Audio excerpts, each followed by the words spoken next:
Ho ho ho! Joyeuse fête de fin d'année à toutes et tous. Une petite vidéo vite fait, parce que j'ai vu un article, un appel à témoins de la chaîne belge RTL TVI, demandant des témoignages de propriétaires de chiens qui auraient été victimes de la grave maladie d'Ojewski. Et là, je me suis dit, bigre, j'en ai jamais parlé à mes abonnés.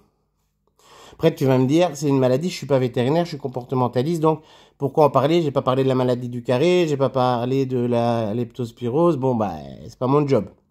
Mais c'est parce que les gens découvrent cette maladie et ont l'impression que c'est une épidémie qui commence à se développer de manière excessive sur les territoires franco-belges et que donc je vois qu'il y a un mouvement de panique. Donc je vais vous donner un petit éclairage, mais n'hésitez pas à contacter votre vétérinaire pour être encore plus rassuré. La maladie d'Ojewski, elle est aussi connue sous le nom de la pseudorage du porc, du cochon. Ça concerne les cochons et les sangliers. D'accord? C'est transmissible aux chiens et ça arrive que les chiens l'attrapent, mais il y a des conditions pour ça. C'est transmissible aussi aux chats, mais là, faudrait vraiment pas de chance. Mais les chats qui sortent, ça peut arriver aussi. C'est une maladie qui a 5 à 6 jours d'incubation, qui fait souffrir le martyre à votre animal. Il va s'automutiler, avoir des crises de démence, etc. et décéder en 48 heures. Elle est fatale et il n'existe pas de vaccin, on va dire, testé cliniquement sur les chiens. Et vous allez voir pourquoi je fais cette précision.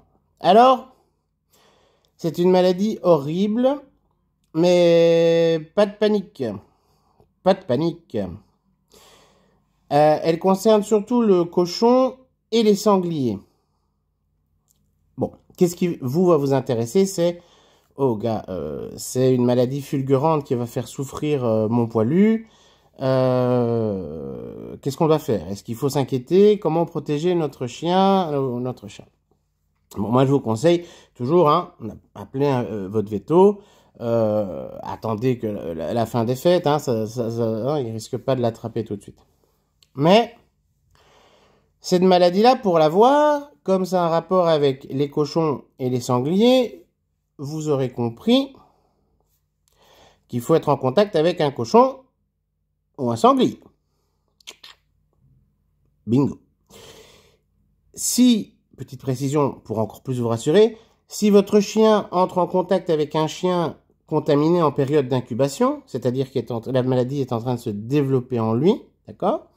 Bon, le chien en question est malheureusement condamné, mais ça ne se transmet pas de chien à chien. Il faut vraiment que votre animal soit en contact avec du cochon, du sanglier. Alors en général, comment ça se passe une contamination? Faites très attention.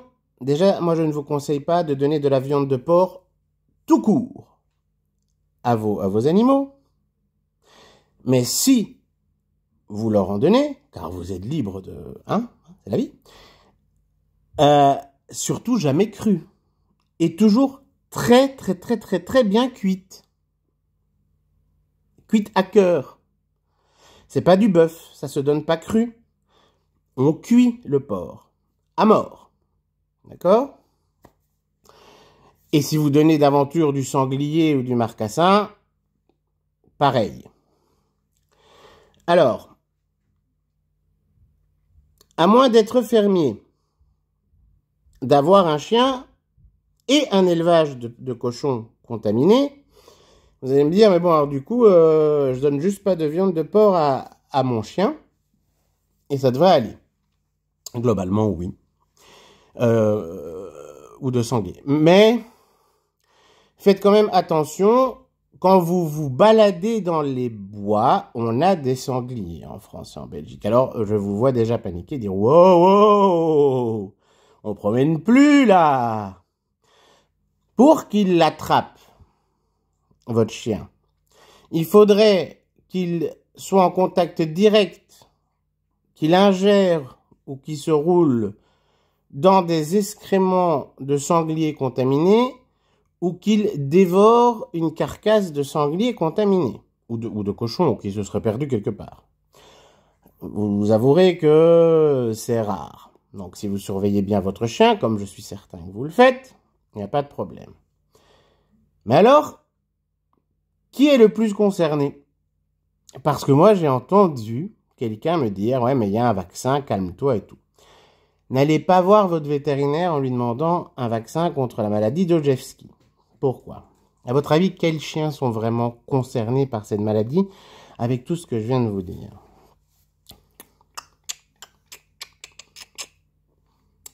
Tu as trouvé? Les chiens de chasse. Ben oui, les chiens de chasse, ce sont des chiens qu'on force, qu'on entraîne, qu'on stimule pour attaquer, persécuter, tuer, mordre des sangliers. Donc forcément, ces chiens-là sont exposés.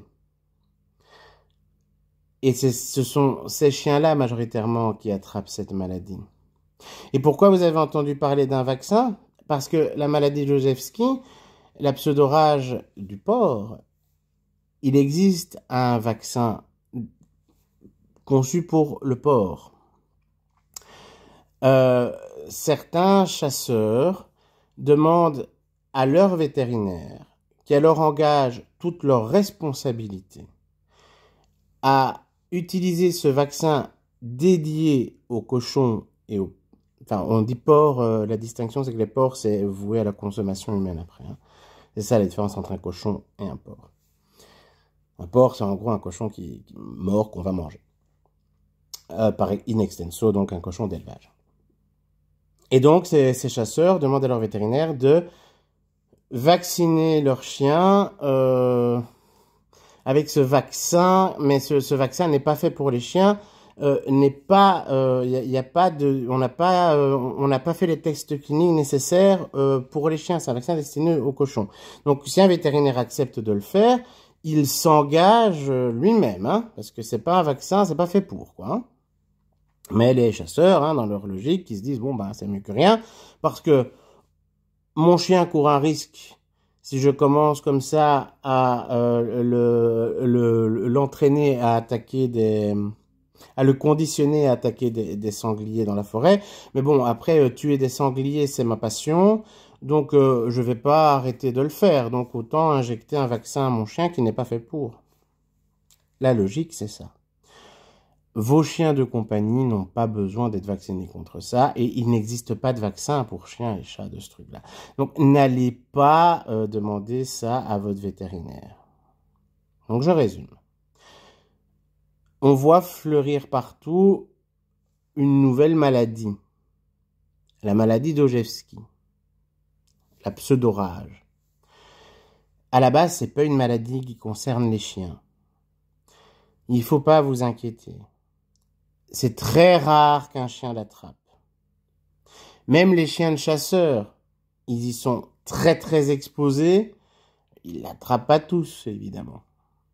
Donc votre chien domestique, si vous allez avec Pipou et Pitou dans les bois, y a pas grand chance. Donc ne paniquez pas. Si d'aventure votre chien commencerait à avoir un des symptômes, c'est une maladie fulgurante, allez directement chez le vétérinaire et demandez à ce qu'on l'endorme parce qu'il vaut mieux dormir qu'en 48 heures passer par les pires douleurs qui existent. Voilà. Bon, ça c'est inquiétant, mais vous avez très peu de chances que votre chien attrape ça. Hein. C'est vraiment un coup de... Et votre chat, bon bah si votre chat, c'est un chat que vous laissez sortir, qui se balade dans les bois, qui trouve une carcasse de sanglier, de marcassin infecté, qui commence à la manger, ben oui, il peut l'attraper aussi. Mais voilà. Mais surtout, n'ayez pas une paranoïa envers les autres chiens que vous croisez, hein, ou dans les parcs à chiens. Parce que un chien ne peut pas en contaminer un autre. D'accord? Ça, c'est important aussi. Pas de parano. La presse n'a pas mal fait son travail, elle ne veut pas créer de la panique.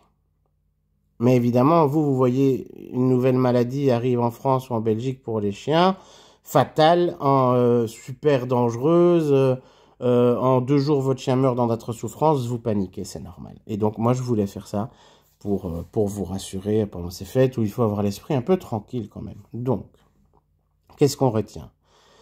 La pseudorage, à la base, c'est une maladie qui concerne les cochons, les sangliers. Ça ne se transmet pas entre chiens. Il faut être en contact direct avec un cochon ou un sanglier ou des excréments de cochons ou de sangliers infectés ou des cochons, des sangliers infectés en tant que tels, qu'ils soient vivants ou des carcasses de ces animaux morts en forêt ou dans des élevages intensifs ou mal soignés. Si vous êtes un citadin pur et dur, votre chien ne peut pas attraper ça. Il faudrait vraiment un truc extraordinaire. Hein? Si vous habitez à la campagne et que vous aimez faire des balades en forêt ou en montagne, pareil, hein, surveillez votre chien, mais il risque pas de l'attraper. Et surtout, il n'y a pas de vaccin. Les chasseurs qui vaccinent, c'est vraiment, il y a peu, les vétérinaires, il y en a peu qui engagent leur responsabilité là-dedans parce que le vaccin de la pseudorage porcine n'est pas fait pour les chiens. Ça n'a pas été conçu pour, ni étudié pour. Donc ça protège pas spécialement bien, ça a potentiellement beaucoup d'effets secondaires sur le chien, ça peut nuire à sa santé, hein, voilà. Je m'y connais pas assez là-dedans, hein. Moi je suis même pas sûr que ce vaccin soit bon pour les cochons, hein, en soi. Mais bon, après vous savez bien que les animaux d'élevage, ce qui intéresse l'industrie agroalimentaire, c'est de vous les vendre dans l'assiette et pas spécialement qu'ils soient bien traités. Donc c'est un autre sujet. Voilà, j'espère vous avoir un peu rassuré si vous étiez inquiet, vous avoir appris quelque chose si vous ne saviez pas ce que c'était que la maladie d'Ojewski.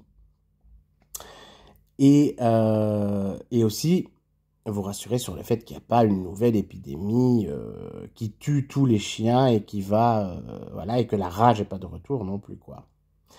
En Belgique en tout cas, parce qu'en France, il y a encore quelques régions où la rage existe, mais c'est quand même beaucoup plus rare et presque éteint. Donc, il faut pas paniquer. Je vous souhaite encore une fois à tous et à toutes d'excellentes fêtes. Le meilleur pour vous et pour vos poilus. N'hésitez pas à liker, à vous abonner, à partager peut-être cette vidéo-ci en particulier parce que voilà. Ça peut rassurer vos proches, voilà. Et ma parole n'est pas l'évangile. Je suis pas croyant, mais bon voilà, vous voyez l'idée. Hein, ma parole n'est pas la vérité révélée. Donc, ce que je vous dis est vrai, hein, mais n'hésitez jamais, avec n'importe quel professionnel que vous voyez sur les réseaux, vous passez un petit coup de fil à votre vétérinaire. Il vous expliquera qu'il ne faut pas trop vous inquiéter pour ça. J'espère avoir rassuré celles et ceux d'entre vous qui étaient inquiets ou inquiètes. Et je vous souhaite le meilleur. Et on se revoit s'il y a une big news comme ça qui arrive. Hein. Vous savez que je suis toujours là si on a besoin d'infos.